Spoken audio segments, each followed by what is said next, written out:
Subscribe कीजिए हमारे channel pension talk को और साथ बेल आइकन पर भी क्लिक कीजिए।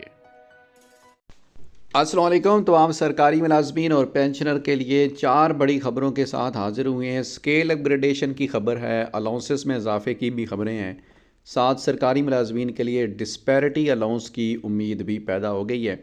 तमाम खबरों के मतलब आपको तफसीलन आगाह किया जाएगा। पहली बार ये चैनल विज़िट कर रहे हैं तो उसको ज़रूर सब्सक्राइब करें ताकि इस तरह की मालूमाती वीडियो आप तक सबसे पहले पहुँचती रहें। खबर नंबर 1, ज़बरदस्त काम हो गया, स्केल अपग्रेड हो गए। सरकारी मुलाजमीन का दरीना मुतालबा पूरा हो गया और सरकारी मुलाजमीन ने मुतालबात मंजूर होने के बाद एहतजाज ख़त्म करने का ऐलान कर दिया। KPK के अंदर सरकारी मुलाजमीन सरापे एहतजाज थे और मुतालबा कर रहे थे कि हमें स्केल अपग्रेडेशन दी जाए और स्केल अपग्रेडेशन का ये जो मुज़ाकरात का मरला था ये कामयाब हुआ। खैबर पख्तूनख्वा हुकूमत और असातिज़ा में मुज़ाकरात कामयाब। मुज़ाकरात के नतीजे में प्राइमरी हेड टीचर का स्केल 16 होगा, 15 से 16 यानी कि 16 स्केल गज़टेड स्केल है, प्राइमरी हेड टीचर्स को दिया जाएगा। KPK के अंदर सरकारी मुलाजमीन मुतालबा कर रहे थे। इसके अलावा प्राइमरी टीचर अब जो है KPK के अंदर ग्रेड 14 में अपॉइंट होगा, भर्ती 14वीं स्केल में होगी। 3000 प्राइमरी हेड टीचर को ग्रेड 16 में तरक्की देने का यहाँ पर फैसला किया गया है। तो KPK के तमाम मुलाजमीन को बहुत बहुत मुबारक हो। दूसरी बड़ी खबर भी आपको, खैबर पख्तूनख्वा काबीना अरकान की तनख्वाह और अलाउंसेस में इजाफे का जो बिल है ये मंजूर हुआ है।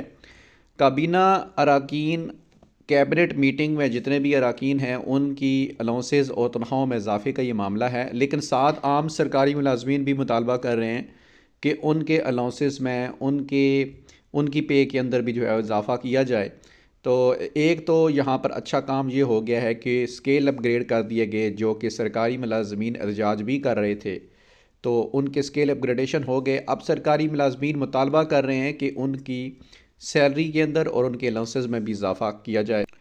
इस वाले से बड़ी अपडेट ये है कि रहमान अली बाजवा साहब जो वफाकी अगीगा के चेयरमैन हैं और वो लीड करते हैं तमाम सूबों को, और वफाक में जो भी मुलाजमीन हैं वो हर दफ़ा जो है वो सरकारी मुलाजमीन के जो मुतालबात, पेंशनर के जो मुतालबात हैं उनको हुकूमत के सामने पेश करते हैं।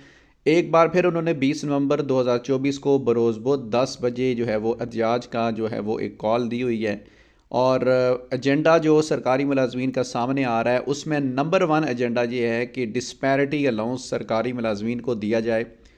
पे एंड पेंशन कमीशन की हतमी रिपोर्ट के मुताबिक सरकारी मुलाजमीन की तनख्वाहों में अभी भी डिस्पैरिटी मौजूद है और इस डिस्पैरिटी को ख़त्म करने की ज़रूरत है। रहमान अली बाजवा साहब ने एक तफसीली प्रेस कॉन्फ्रेंस भी की है और उसमें उन्होंने यही कहा है कि गवर्नमेंट ने पे एंड पेंशन कमीशन रिपोर्ट की सिफारिशात के बिल्कुल ऐन मुताबिक पेंशन रिफॉर्म्स कर दी हैं। पेंशन में जो ज़रूरी तब्दीलियाँ करनी थी वो बिल्कुल फ़ाइनांस ने कर दी हैं, नोटिफिकेशन हो चुके हैं, इम्प्लीमेंट भी हो गए हैं। लेकिन उसी पेंशन कमीशन की रिपोर्ट जो आई थी, पे एंड पेंशन कमीशन की रिपोर्ट के अंदर जो सरकारी मुलाजमीन के अलाउंसेस में इजाफे की बात हुई थी, तनख्वाहों में डिस्पैरिटी को दूर करने की बात हुई थी, वो अभी तक इंक्रीज़ नहीं हुए। अगर देखा जाए तो हाउस रेंट, मेडिकल अलाउंस और कन्वेंस अलाउंस तीनों अभी 2005 की बेसिक पे के ऊपर जो है वो फ्रीज़ हैं और वो इंक्रीज़ नहीं हुए। तो सरकारी मुलाजमीन मुतालबा कर रहे हैं कि मौजूदा जो पे स्केल है 2022 का, इसकी बेसिक पे के मुताबिक सरकारी मुलाजमीन को ये तीनों अलाउंसेस दिए जाएँ। साथ तनख्वाहों में अभी भी डिस्पैरिटी जो मौजूद है वो डिस्पैरिटी ख़त्म की जाए और डिस्पैरिटी अलाउंस 2024 जो है वो सरकारी मुलाजमीन को दिया जाए। इससे पहले सरकारी मुलाजमीन को 2 डिस्पैरिटी अलाउंस 2021 और 2022 तो मिल रहे हैं, लेकिन तनख्वाहों में अभी भी डिस्पैरिटी मौजूद है और मुतालबा किया जा रहा है कि डिस्पैरिटी अलाउंस 2024 सरकारी मुलाजमीन को दिया जाए। तो जनाब ये थी इस वक्त की बड़ी अपडेट्स। फिर मिलेंगे किसी और वीडियो में। अल्लाह हाफिज़।